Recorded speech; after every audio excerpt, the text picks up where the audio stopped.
Um, uh, so the question I get the most when kids come to my office hours, when I say kids, I mean my students. The question I get the most is they come in and say, I have an offer from Google or JP Morgan, but I really like to start a business. And they come to me as an entrepreneur. And I say, oh my God, don't be a fucking idiot. Go to work for JP Morgan.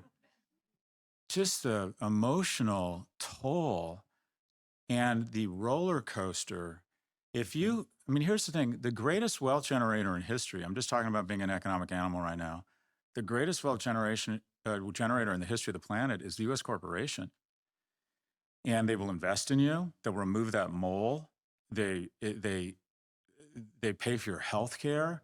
They'll let you screw up. Unless you really screw up, they usually don't fire you. They will teach you how to read a room. They will force you to be a little empathetic. They will force you to endure injustice.